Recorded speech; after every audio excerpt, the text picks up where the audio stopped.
Now, ladies and gentlemen, tonight you're going to see really a new platform that's launched, and you'll see why this is the crowning jewel, I believe, that helps truly and helps you understand that we make wealth real here.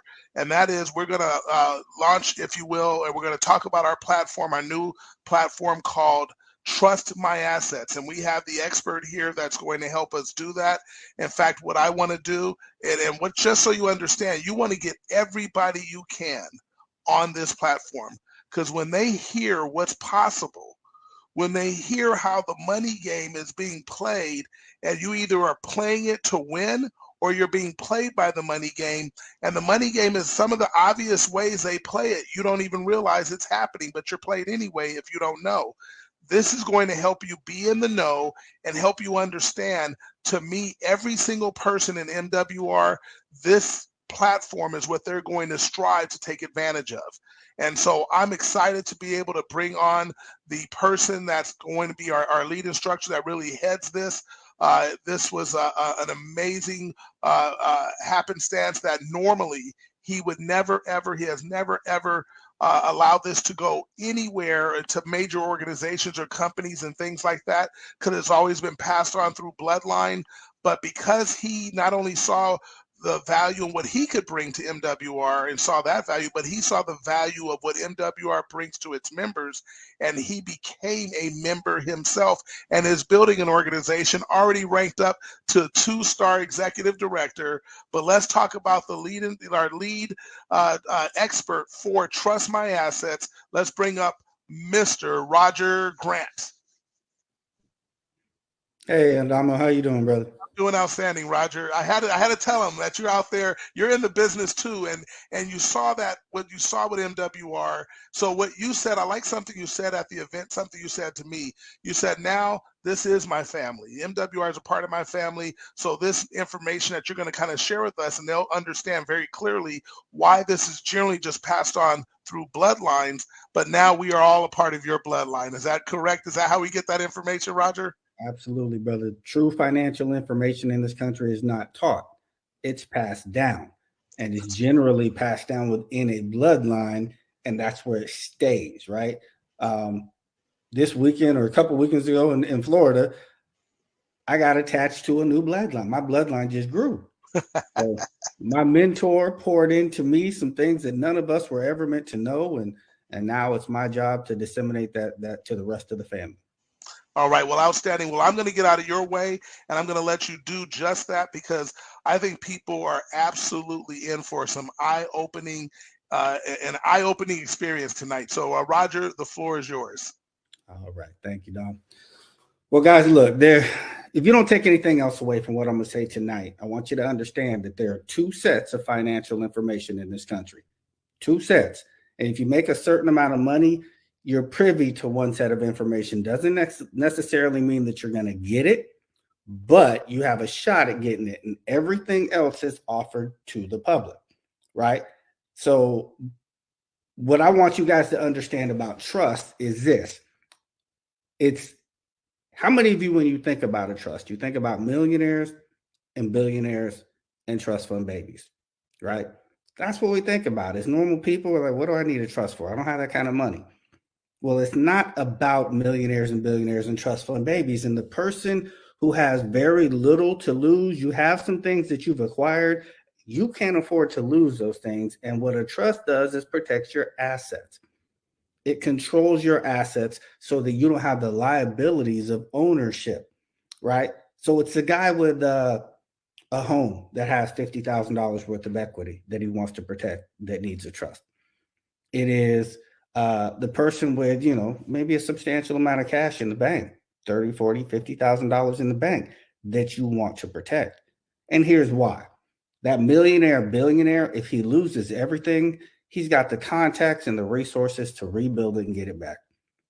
The guy who just has his home or just has a bank account with a little bit of money in it can't afford to go get into a car accident and have all of that at risk over something that happened in an instant that was a complete accident. So it's not about just the elite protecting assets. The person who has a little bit that they spent building needs to put in more effort in protecting what you spent your life building.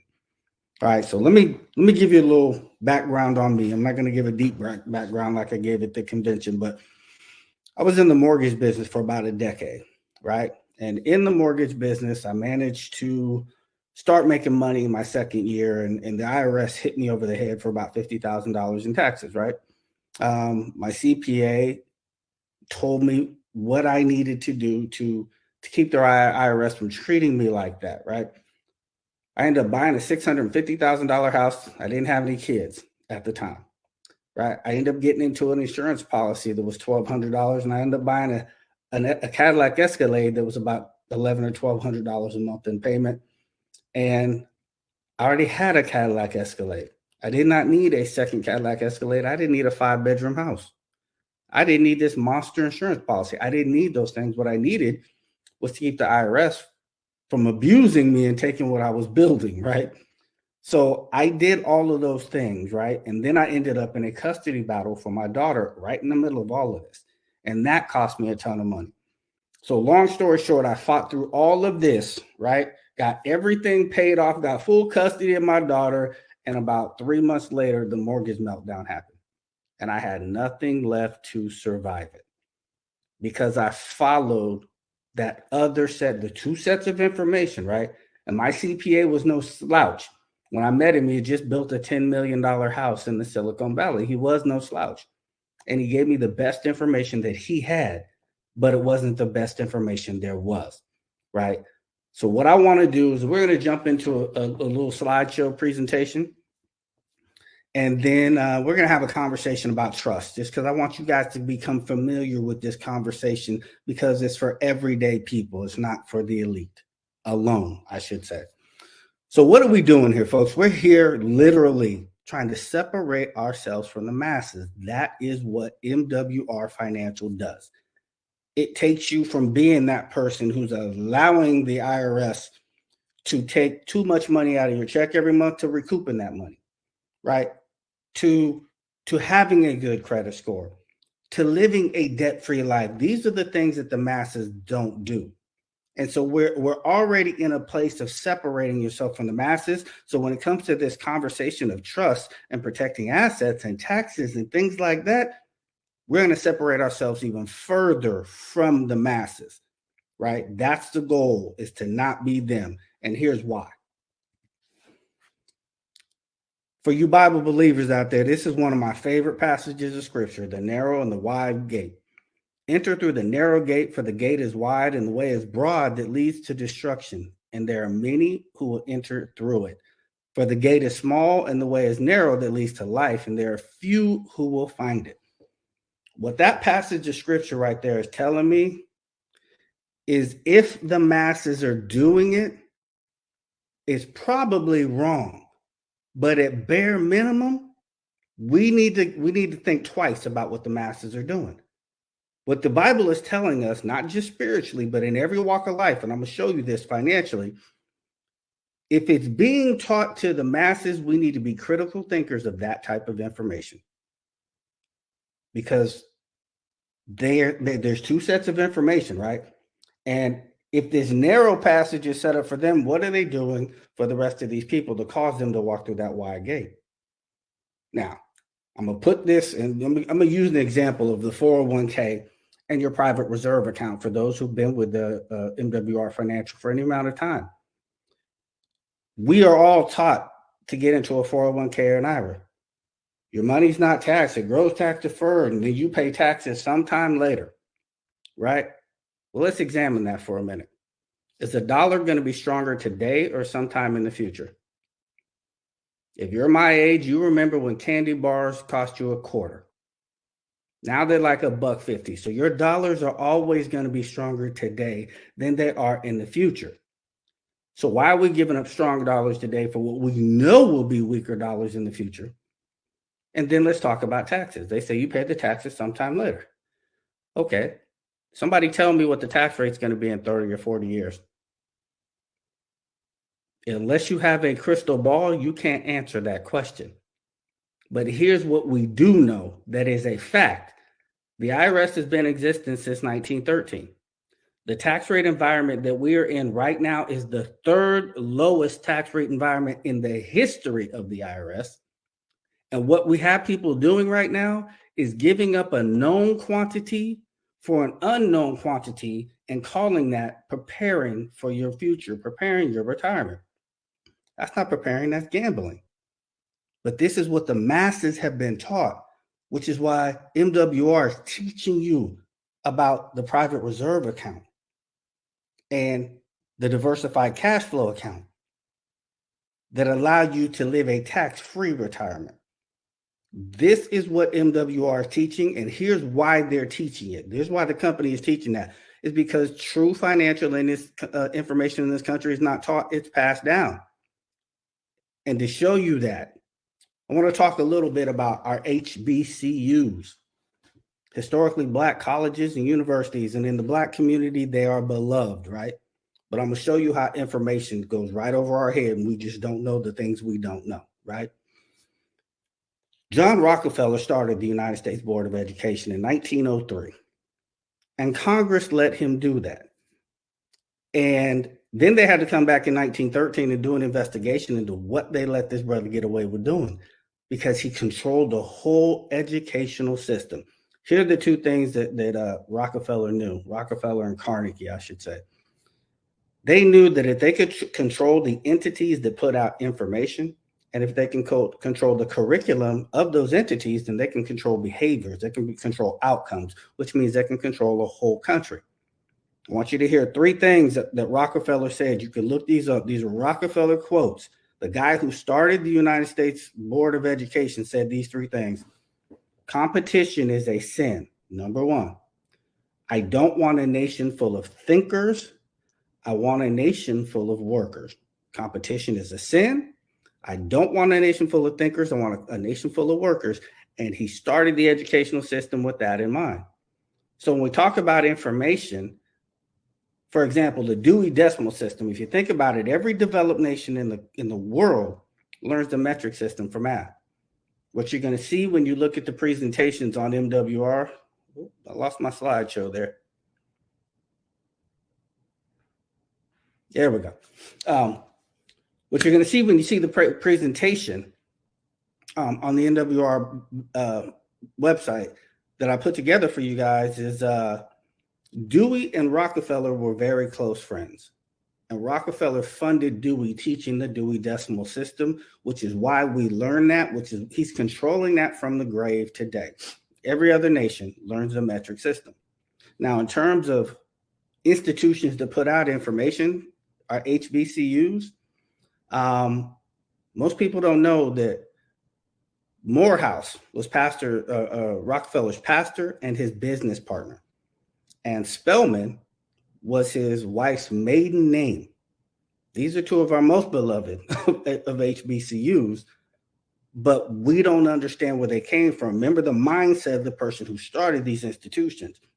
I don't want people competing with my businesses. I don't want a nation full of thinkers. I want a nation full of workers. I don't want them thinking. I don't want them competing with me. If they're thinking, they're competing with me. I want them working for my businesses and patronizing my businesses, not competing with me and thinking like me. That's how he started the school system. So this morning I was watching ESPN as I was getting ready to go to a doctor's appointment, and it's Black History Month. And I heard him say something about Spelman College, and I recorded this little clip on my phone that I'm going to share with you guys in a minute. But you may not be able to see or hear it as clearly, so I want to caption it so hopefully you can grasp this. It was talking about Spelman College, had a young lady talking about why she went to an HBCU, right? And I want you to see if you can catch behind her the name on the building behind her where she's standing. If we can play that clip real quick. They tell us everything we need to know in plain sight. You don't want to miss that. And the ladies of Spelman College continue to bring it as we continue our HBCU virtual tour. My name is Elizabeth Gowans. I'm a senior history major, food studies minor from Proof, Texas at Spelman College. Going to an HBCU was important to me because I wanted to learn about the multifacetedness of my Blackness. and experience true leadership as the student trustee on the Spelman College Board of Trustees and take that out into the world. Spelman College, the maiden name of Rockefeller's wife, Laura Spelman Rockefeller. And this young lady is talking about HBCUs and her blackness in front of Rockefeller Hall. I mean, come on, y'all. We just got to pay attention. So, folks, here's what I'm going to tell you. There's two sets of information, but they give us breadcrumbs. Everywhere you look, there's information provided to you. Right there, they're telling you, why would John D. Rockefeller's name be on Spelman University? It's because he started the university. But the goal is, as we separate ourselves from the masses and we try to win this money game, we have to be critical thinkers of information and process what makes more sense. And that's what MWR is providing to the public, because they're not going to teach it in mass. So guys, here's what the deal is. It's not about how much money you earn or how much money you save. It's about how much money you keep and spend generationally. What I want y'all to really focus on is, when we're talking about a trust, we're talking about establishing generational wealth. We can make wealth real today, but can we get it to the next generation and the one after that? Because the Bible says a wise man leaves an inheritance for his children's children.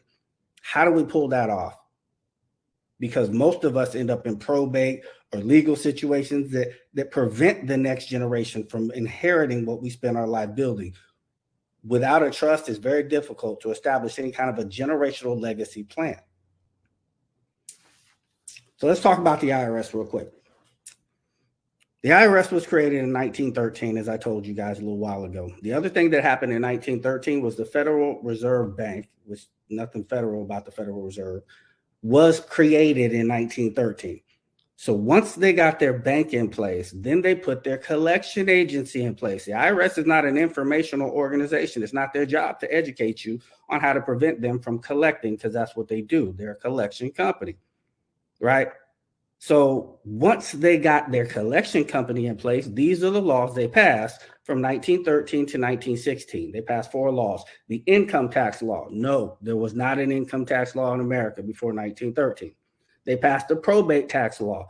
Almost all of us know somebody whose family's been caught up in probate and their assets eaten away by the court system because they didn't have a succession plan, a legacy plan. They passed the inheritance tax and they passed the estate tax. Now, the other thing that happened in 1913, aside from these laws that they passed, was they created 2 tax forms in the beginning. 2, a 1040 tax form and a 1041 tax form. 1040 is one that we all know because we've all filed it. Most have never heard of a 1041, and even if you've heard of it, you've not filed that tax form. What they created was a tax form for the informed family and one for everybody else. 2 sets of financial information, right? Narrow path, broad path. Everybody knows the 1040. Nobody knows the 1041. But here's the point in all of that. The IRS, when you do things the way they're telling us to do it, kind of like the 401ks and the IRS, here's what happens. Your money becomes theirs. Yes, I said theirs. In the proper context, not over there, not they are, possession. So we have to be critical thinkers of the information we take in, because you want to keep your money. You don't want it to be their money, right? Let's look at the 401ks. If you want to touch your 401k and somebody's popping your hand and charging you 10%, that ain't your money. It's theirs, right? So let's move forward. The elite understand taxes, right? Here's what they really understand. There's 2 things that the elite really understand. 1, they understand which tax form to file and which one not to. And they know how not to be liable for the taxes in the first place. That's it. Nothing real deep. If you can accomplish those 2 things, you can put yourself in a whole lot better tax position. So we've been talking about information. We've been talking about assets. We've been talking about taxes. I'm going to give you some information about taxes that I'm sure most of you never knew. This is Florida versus United States. United States Supreme Court. It says the income tax system is based upon voluntary compliance, not distraint. I'm going to say that again. The income tax system is based upon voluntary compliance, not distraint, which means you had to opt in and they can't force you to opt in, but nobody ever knew that they were opting in. And most of us don't even know when we opted in. And I'm going to tell you now, when you got your first job and you filled out a W-4 and you agreed for them to take taxes out of your check, you just volunteered. And you can't unvolunteer. You're not getting off the IRS tax rolls once you volunteer to be on them, right? So it's voluntary. It's not by distraint. What else does the court have to say? The word income is not defined in the Internal Revenue Code, U.S. Supreme Court, U.S. versus Ballard. The word income is not defined in the code. Y'all, what do we pay taxes on? How you going to tax me on something you cannot define in your own tax code? But it gets worse. IRC 26, Internal Revenue Code, Section 26, Title 6201, only provides authority for the secretary to assess the tax, not the income. So hold on. We pay taxes on the income. The IRS is assessing the tax, but they cannot assess, in their own handbook, they cannot assess the income, which they cannot even define, but they have us volunteering into a system where they can't define it and they can't assess it. Right. That part. The information that we receive, y'all, we have to be critical thinkers, and we got to dive deeper than what they're giving us, because they're not going to give us that narrow path. They're going to lead us onto that broad path that ends up in destruction. And that's what happens to us financially. I'm going to read this to you. This is a court case from the, I think it's 1997 in Denver, Colorado, the 10th Circuit Court in Denver, Colorado. Out of that court case came this discovery from the Handbook for Special Agents for the IRS. It says avoidance of taxes is not a criminal offense. I'm going to say that again. Avoidance of taxes is not a criminal offense. You know what is a criminal offense? Evading taxes. Evading and avoidance is not the same thing. When you volunteer for that system and then you just decide, I'm not going to do it anymore, now you're evading. But their handbook says avoiding of taxes is not a criminal offense. Any attempt to reduce, avoid, minimize, or alleviate taxes by legitimate means is permissible. Let's break that down. Reduce, avoid, minimize, or alleviate, right? When the next word say by legitimate means there's a way to legitimately reduce, avoid, minimize, or that last word. What does word alleviate mean?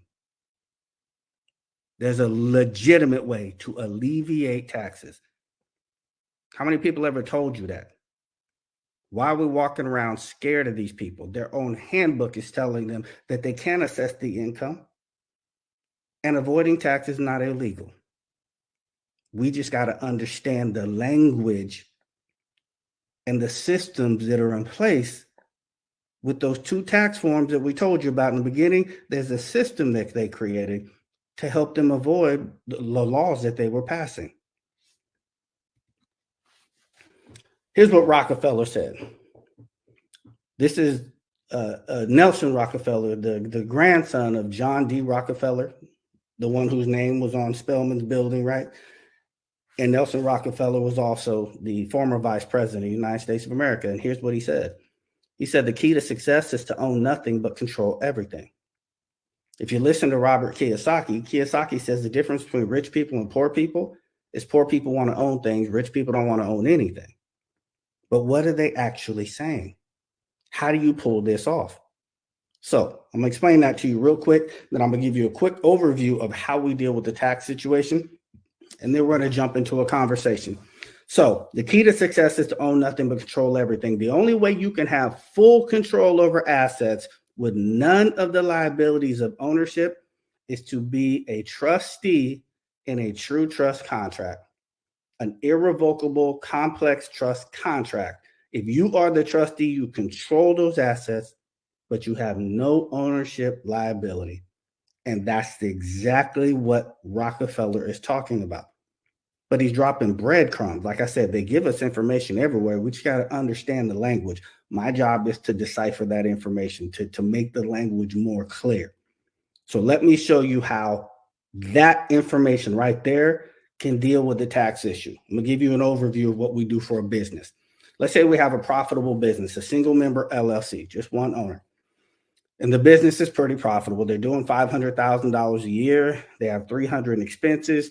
200 is left over as profit, taxable liability. The owner of that company is going to give himself a K-1, and he's going to pay personal income tax on that $200,000. He's going to try to write that down with the mortgage and some other incidentals. Going to pay 40, 50, 60 grand in taxes. No way around that, right? So what we do with that business is we have the owner add another member to that LLC as a member, as an owner, and that would be a business trust. And here's why we do what we do. The trust can do two things that no company and no person can do. It can either pass on taxable liability to a beneficiary, or it can give 100% of its income to charity. That's it. Those two things. It's not real hard. So here's what it looks like. 200,000 in profits. Now the owner sends that on a K-1 to the business trust. The business trust takes that 200 in as income. And now the business trust doesn't want to pay taxes on it, so it distributes that out to the beneficiary, which is a family trust. Now your business just zeroed out.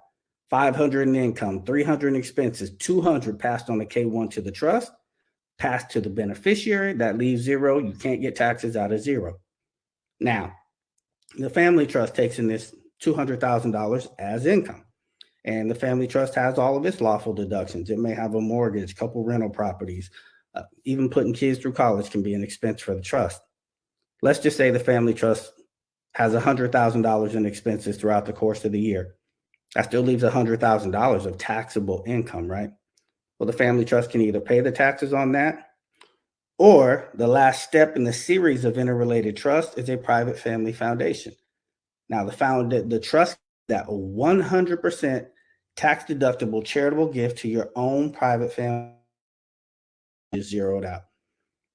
It had 200 in income, 100 in expenses. That last 100 was a 100% tax deductible charitable gift. That leaves zero. There's nothing left to tax.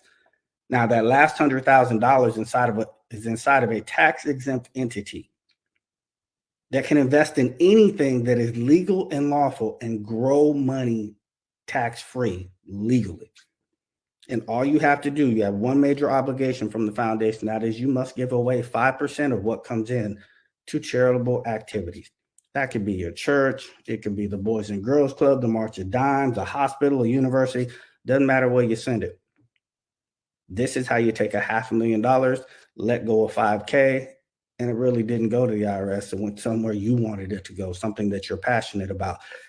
You can only do that by controlling things. And the reason Rockefeller said what he said is there's liabilities to ownership. Anything you own can be taxed to you and taken from you. We just got to understand the language and the systems that they put in place, because you do not have to be a millionaire or billionaire to do what they do. With that, Dom, let's talk about it a little bit. I can't hear you, Dom. Sorry, Roger. I'm so excited. I'm just literally seeing so many of the comments. People are blown away. I knew they would be.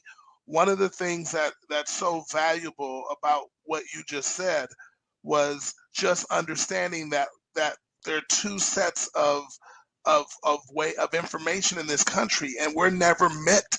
It was all set up for none of us to ever understand how the other half live. So as you said, we want to separate ourselves from the masses. This allows you to do it. One of the things that attracted you so much to being able to offer this to MWR in a way that you had never planned to do before was because you saw that we were trying to separate from the masses with all the services that we do. And you saw this absolutely just dovetail together, especially when you talk about the platform that we just added last week, which was diversified cash flow account. Now, one thing I want everyone to understand, and we didn't mention this early, is, Roger, that you are about to have a medical procedure. So we know that, because I already know if we were taking this live tomorrow, there would be consultations like crazy. But what we're going to do, we want everyone to know, we're going to let Roger get through his medical procedure and let him kind of recover. So on March 1st, after you watch the 2 videos, there's gonna be 2 separate videos depending on what path you want to go to. And when you watch those videos, then after that, after you completely watch the complete video, then you'll be able to click on the schedule the consultation, because he wants to make sure you fully understand everything. And he goes into a lot more information than what you saw here tonight. So you're gonna love these videos, so educational. But what'll happen then is then you'll be able to have access to schedule the consultation, and those won't start until March 1st. And they may go a little bit later. We're just going to check in with Roger as we get close to the end of the month to make sure he's solid there. We may push it off a couple more days.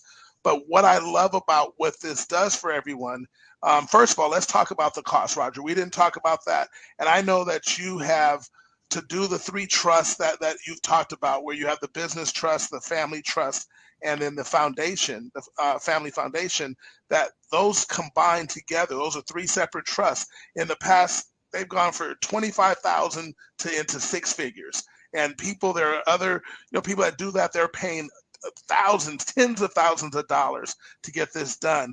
But not only, you said something to me when we met in our conversation.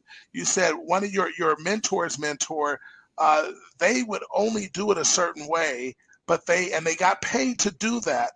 But where the real money came from and where they were really getting paid an absurd amount of money was doing what? Why don't you share with everybody that little part right there? Sure. So my mentor,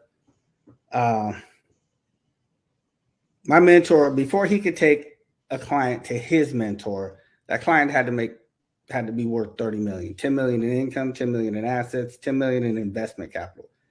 These were big time players, right? And he said, Roger, these folks would pay a pretty penny for us to structure them, right? He said, but they would pay me an obscene amount of money to come in and start trust counseling their children at age 12 years old. 12 years old. So when we talk about that true financial information being passed down, these guys were like, look, structure my businesses so I don't pay taxes no more. That's great. But I'm going to give you my right arm to make sure my kids understand how to keep this legacy going when I'm not here anymore. That's the critical part of all of this, about information. Right. So with that being said, let's talk about something, because I know if someone wants to just protect their assets, let's go in reverse, to structure your legacy completely, because that is the ultimate goal for everyone. Okay, you can hear me? You froze up for a minute. You're good now. Okay, all right. So that's everyone's goal, is to structure their legacy, as we call it. So therefore, they can legally do exactly what you just said to do, legally and ethically eliminate their personal tax liability. So they have none, and then their entities have none, and they're able to give money to what they're passionate about helping and giving that to. Let me clarify something in Sure. terms of language, right? Yes. We're not eliminating personal tax liability directly. What we're doing is you're shifting that liability so you don't have the liability. I love it. Just keep the language. There you go. That's why I'm not the expert, Roger. That's why they're going to be talking to you and not me. So we're not going to evade taxes. Right. No, we're not going to do that at all. Them. Right. Okay. Well, that being said, so shifting that liability and doing that, Roger, like I said, you normally charge a minimum of $25,000. Let's just say that's the floor, but it can go well into the 6 figures based on someone's situation. But you did something that was, to me, really, really profound. And I have to thank also our CEO and founder, Mr. Brian House, because he was a part of making this happen. But you said for MWR, which is the only company you will ever do this for. So we have an exclusive environment with you. Is that correct? 100%. Okay, so you said to do this, though, we're not, $25,000 is definitely worth it all day, every day.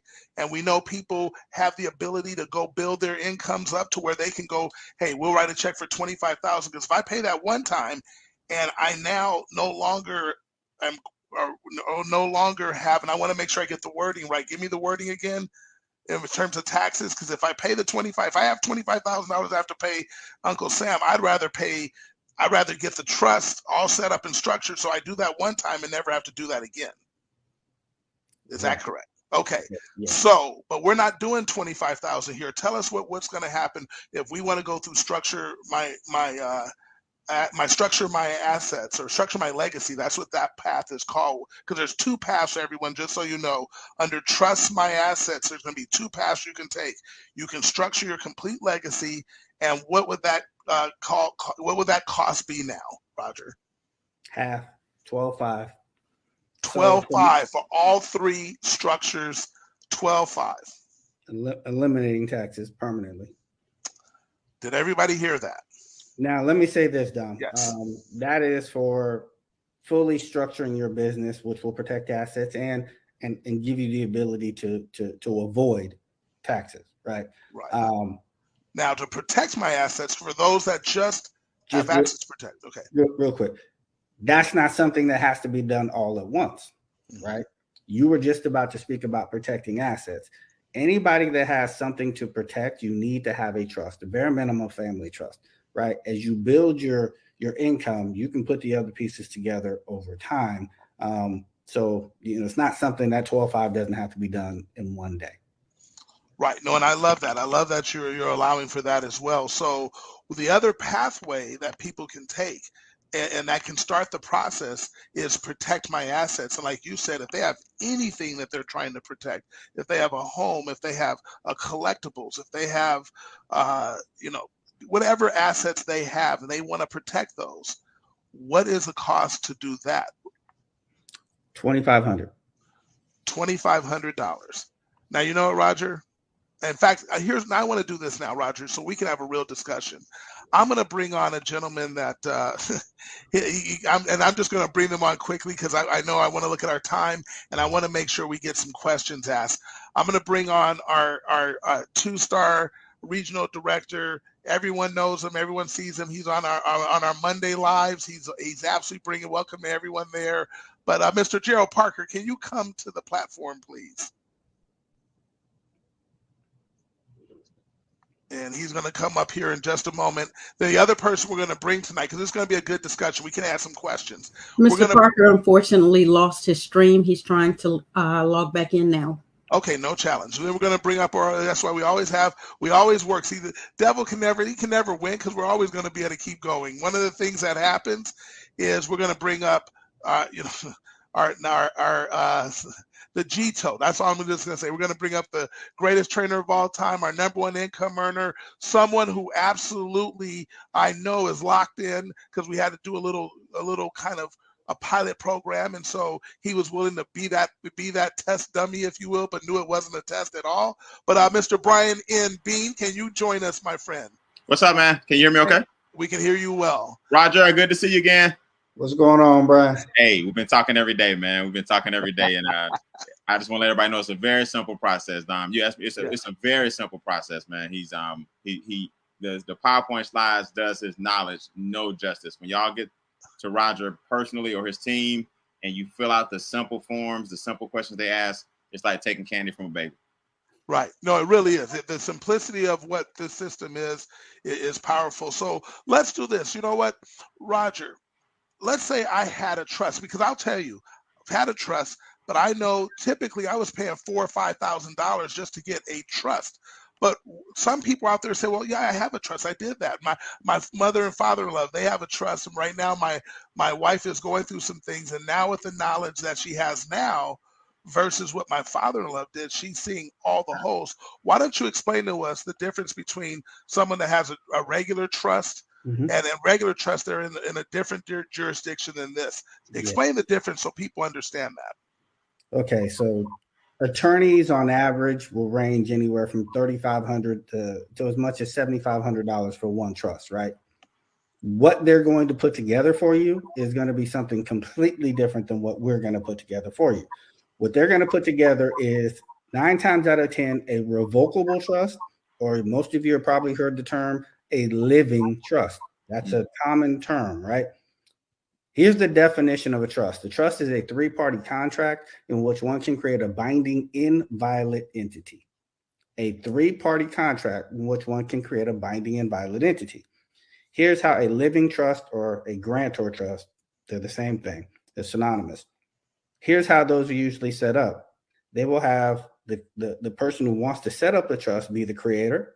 They will also have that person be the trustee, and then they pick a loved one, a child or somebody, to be the beneficiary, right? Well, that violates the definition of a trust. A trust is a three-party contract. When you do it that way, and if you have a living trust right now, go look at it, and I guarantee you this is how it's set up. You're the creator, you're the trustee, and you pick the beneficiary. That's only two parties, three positions, but two parties. So you violate the definition. And so what happens with that is you don't create a true trust contract that creates a separate legal entity. By IRS definition, it's a separate legal taxable person, right? What you end up creating with that type of trust is you create an alter ego. That's not a trust contract, it's a trust agreement. And there's no asset protection inside of a revocable trust, a grantor trust. You still own that stuff. So you put your stuff, all your assets into a trust, something unfortunate happens, you get in a car wreck, somebody gets hurt or perishes, everything you thought you had protected, there's no protection. It's good for probate. It will definitely get you around probate, has no asset protection capabilities. Now, the second thing is they're going to put it in the state jurisdiction. And I'm not going to get too deep into this, but I will tell you this. The law of America, the true law of the land, is English common law. And when you take that trust contract and you put it in the proper jurisdiction of law, it becomes bulletproof. We don't deal on statutory, we deal above the state. That's perfect. That is absolutely perfect. Well, I love that. So, Brian, I know that you've now started going through the process. What's a question that you know that you might have had that you know other people have? Just to have for sure. Until they actually see the form and the simplicity of the form, you won't see how simple it is. My main thing was, and it was real simple, the family trust. I mean, the business trust is where your money comes in. The family trust gets the money and disbursement from the business, and the family is you guys and your trustees that you put on.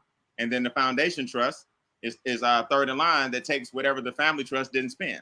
So that way it's real simple: business trust, family trust, and foundation trust. And now you have a 501c3 and you're building a legacy and living a legacy and leaving a legacy. And I got this from you, Andamo. All a will does, for example, is guarantee that you will end up in probate. So hey, Brian, I say this. I say a will is an express invitation to probate. Not express invitation. Express. First class in a hurry. In a hurry, yeah. So, guys, the hardest thing for me was to define my name. Like, I was like, Roger, what should I call my business trust? What should I call my family trust? What should I call my foundation? And the hardest thing was just the name. So he gave me some ideas based on what he knows about me. But Roger, what I asked you today, I said, we did all our consultations and I got my paperwork. What about the investments that I've made? What about the money that may be in my savings account? What about my brokerage firm or my investment account? It just hit me. I'm like, where does that go? So where does the money we have right now, how does the trust protect that money? And that's a great question. So the key is not to own it, but to control it, right? So you got $100,000 in a bank account. You're going to set up your trust and open up your trust bank account. You're going to move that money out of your name. You don't want it in your name. There you go. You still control it in the trust account. You have a stock account, a Schwab account, whatever. Right. You just open up another account with Schwab under the name of the trust and you move everything into that. Now it's out of there's no more liability. You don't have the liability of ownership. Housing, everything. Because I don't think people realize, because like you said, we keep it in millionaire and billionaire language. They don't realize that the trust is an actual entity that will have an account that you'll have access to, just like if you were a person. You know what I mean? So it hit me when you asked that question. Here's how we make this simple for everyday folks, right? If you've ever had any sort of a business entity, a lot of people have LLCs or S corps, right? Yep. You get your paperwork, you take the paperwork to the bank, and you open up a bank account with $50. Yep. With $50 or $100. Once you get your trust documents notarized, I'm gonna tell you what to say to the bank to open up, and they're gonna open it up with $50 or $100. Yep. That's all you need. That's it. And Brian, just so you know, that's exactly what I did. I literally just went, I had some assets in different places and just took the paperwork, and it was just a paperwork exchange. It's like, it's quick. It's like me, and I know you've done this for your son. When my kids were young and we had a custodial account, and we put their name on the account, but I had control of it still because they were young. Well, that's all it was. It was just like now it's all goes there. I don't have to. My name is not on. My name isn't on anything. Anything anymore. So Roger, how will I know? This is like how a lot of people think that I've been talked to. How will I know, Roger, when I need a trust? When am I trust ready? What qualifies me to get Roger's paperwork? Am I ready now? Do I need to wait until I have this? Roger, what makes me trustworthy and to see you? That's a good question. So in terms of protecting assets, you just weigh it out in your mind. What do I have?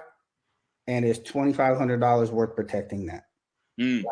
If I have $5,000 in the bank, $2,500 may not make sense right now because I probably don't have $2,500 hanging around, right? So that might. But if I got $50,000 in the bank, then it starts to make more sense. So anything that you have that you want to protect, ask yourself, is $2,500 worth it to protect this for life? That's the first place. In regards to structuring your income and eliminating taxes and all of that, because we've reduced the price for MWR, my typical client, it starts to make sense about 100, 150 in profit. Now, because we reduced the price, I would say right around 70,000 in income, business income. If you're a W-2, you probably still want to be 100, 150, but we can do some damage. I can't eliminate taxes or alleviate taxes as a W-2, but if you're making 150, we can do some damage with the foundation. We can knock 30% of that out. But if you have business income through MWR or any other type of business and you're making 70,000 plus, it's time for you to start examining when you want to pull that trigger. Can you give a scenario, or maybe two, maybe a major and a minor, where because somebody had a trust in place, Brian, this is what they were able to do, or because she didn't, here's what happened to her. I'll give you an example. Chadwick Boseman, Black Panther, when he passed away, the wife got some money, the mother got some money, but I want everybody to go research how much the government got out of his estate. We hear about James Brown, Mr. Grant, right? Had passed 10 years ago, but probate tied it up and the family couldn't get any of those assets. What about some personal clients of yours? Because in this business, stories are everything. Maybe one or two stories of here's what was able to happen because she had her trust in place, or didn't. I thought of one. Public figure. Okay. OJ Simpson. Okay. OJ Simpson is still surviving because he had a lot of his assets in trust. There you go. And they couldn't touch it. So that's a public figure. Mm-hmm. In the 25 years that my mentor just passed last year, but in his 25 to 30 years before he left here, he only shared with me one client that actually had a lawsuit. But here's what happened. This guy owned a business. One of his employees made a mistake that genuinely cost the customer a ton of money. Dude brought a lawsuit, but because we don't operate at the state level, all we did was he gave him the paperwork to challenge the court's jurisdiction. The court doesn't have jurisdiction over this trust. This is a federal organization. So if there's going to be a lawsuit brought, it has to be brought at the federal level. The attorney for the complainant, the dude who lost the money, most attorneys not equipped to operate. They don't deal at the federal level. So he literally walked away from a legitimate lawsuit because it was in the jurisdiction of law the safest. So that's real. Now, I share with you guys a story from a young lady that I know that I'll share the story again. A friend of mine is from Beaumont, Texas, where the first oil wells were drilled in the state of Texas. Me and her were talking about trust, and I could see she knew some stuff. Beaumont is old money. It's old oil money. She grew up there, so she knew about trust. She knew about a business trust. She asked me to come down and do a presentation for her realtor. She was a regional manager for Keller Williams. And so I went down there and did my presentation. Afterwards, she had this perplexed look on her face, and she said, "Roger, do you have to leave right away, or can you hang out for a little bit?" I said, "Yeah, I'm good. What's going on?" She pulls me into her office, closed the door. She says, "I want to tell you what happened to me when my husband passed away." I said, "Okay." She said, "We had 3 boys and we set up 3 trusts for each one of them. They were true, irrevocable trusts. My mother was the trustee on all 3 trusts. The creator on all 3 trusts. I was the trustee, the one in control, right? Each boy was a beneficiary on their own trust. Her middle child, when he turned 18, was addicted to drugs. He didn't agree with his mom and he wanted his inheritance right now. Went and got an attorney and found a judge that agreed with this kid and revoked her irrevocable trust. Gave this kid $500,000. He proceeded to blow every dime in less than 12 months. Here's a mother trying to do right with a level of information. She had a lot of information. She just didn't know to be in the right jurisdiction. Here's the problem, folks. When you're in a state jurisdiction, state judges are the authority for the state. And not always are you going to get an appeal. So they make a decision. You cannot revoke an irrevocable trust. That's against the law. But a lot of our judges want to legislate from the bench. They don't necessarily follow the Constitution or court precedent. And you're not always going to be able to have a remedy for that. She did everything she could to protect her. This judge cost this kid his inheritance. So being in the proper jurisdiction of law is critical. That's crazy. So this judge overturned it, made it irrevocable trust revocable, and because he had an addiction, she hurt his future. Basically, the judge ruined what the mother was trying to protect. Destroyed his inheritance. But had she been in the right jurisdiction, then they don't, because then now they don't just get to have a judge kind of overturn it, because the judge has to see a panel of federal judges, correct? Well, here's what happens at the federal level, and you'll see this. When people go into court on the federal level, you typically get one judge, but you're guaranteed an appeal. You can appeal to a panel of judges, and it's always at least 3, and they hold each other accountable to the law. When you're at the state level, you're not always going to get an appeal, and you're never going to get a panel. Right? You got one judge making decisions, and sometimes he can make a wrong decision and mess you up thoroughly. Got to come out of that jurisdiction. And on a federal level, if you think for 1 minute that appellate judges overturn their friends and colleagues' decisions, it doesn't happen, guys. I've seen it, unfortunately, in some street issues of people I know. Appellate judges don't go, yeah, Judge so-and-so was wrong. It just doesn't happen. It doesn't happen.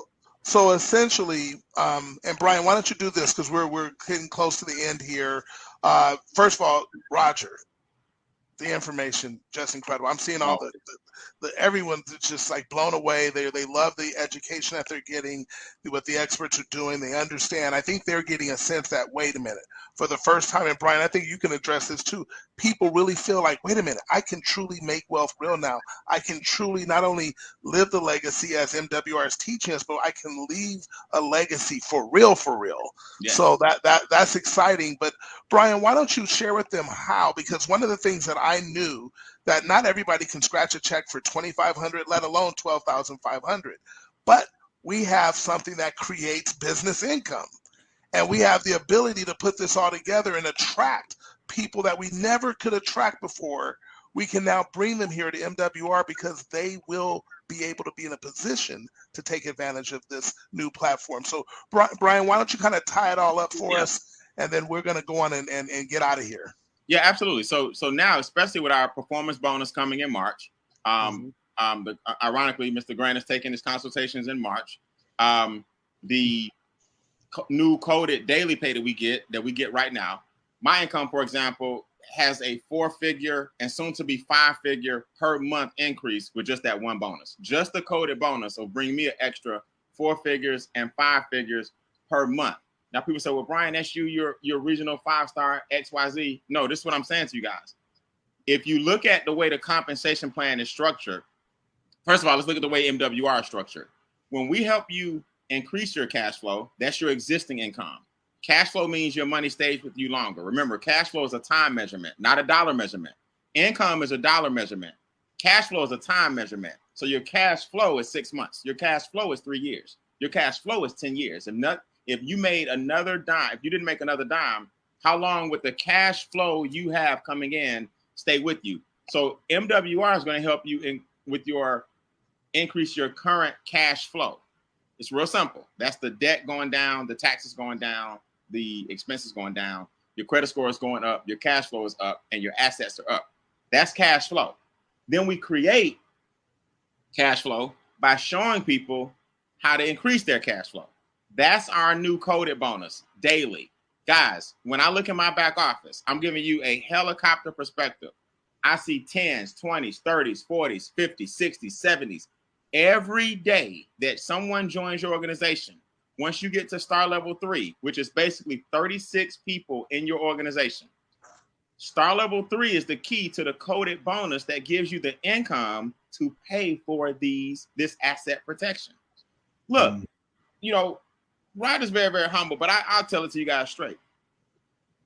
When you get to a point where the taxes you got, think about what he said, 70,000, 80,000.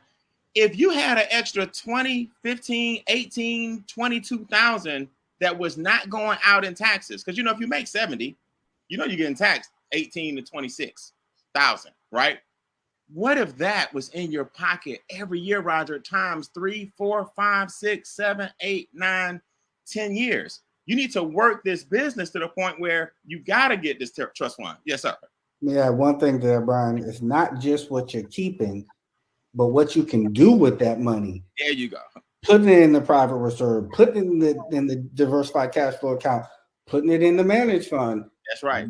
How much interest can you earn in the next 20 years and with not giving away? If you weren't giving it away. That's right. Yeah. So it's the lost opportunity cost that the trust fund, whatever you do, please don't look at 2,500 or we don't have to sell you guys. You either can get it or you're not. But 2,500 or 12,500 or whatever, how much money would you have if you were investing the money that you were losing because you didn't have it? Okay, that's where this comp plan kicks in. 36 people is roughly 3-star. And when you look in your back office every day and see these coded bonuses coming on a daily basis, it will change your perspective on this compensation plan. And then the third thing that we do is what? Passive income. And this is what Mr. Grant was talking about. When you're saving money on taxes and you put it into our investments, and now the passive income comes in, you become a couple of things. One, you're bulletproof. And I love the word that he used earlier, or in the presentation you'll see, it's 100% transparency. So it's not like you're hiding anything. Everything's transparent. It's just the way you're set up, it's not taxable by certain means, and you become audit proof, and you become protected from lawsuits. So bulletproof, audit proof. I like any kind of proof that keeps the money in my household a lot longer. I'm with all the proofs, Mr. Grant, and I'm here to tell you, man, I'm excited about it, and I thank you for helping me come up with my names, and the ease of the paperwork was really simple. The hardest part was what I should call it. Hey, what you say about group, Brian? What you say about group? Oh yeah. I said, Mr. Grant. I notice every wealthy person I know, they use the word group, okay, in their name, right? Like Adamo, you ever notice that wealthy people have the such and such group? Group, right? The Bean group didn't ring right with me. I feel like I'm kind of fly, so I was trying to come up with something cool. So I had to put the word group in my trust just because I want to do what wealthy people do. So, hey, absolutely. I love it, man. Don't let the name mess with you guys. Get your paperwork filled out. When he's ready, get the consultations in. It's going to be the easiest thing you've ever done, and his firm will take good care of you. Right, and it will be the best thing you've ever done. This is truly game changing for everyone in MWR. So anybody you bring into this environment, obviously I saw all the chats, everybody going crazy how phenomenal everything is. Just imagine the impact you can have on not only your family, but then the people around you, and having them have impact who have impact. It's that ripple effect that changes everything.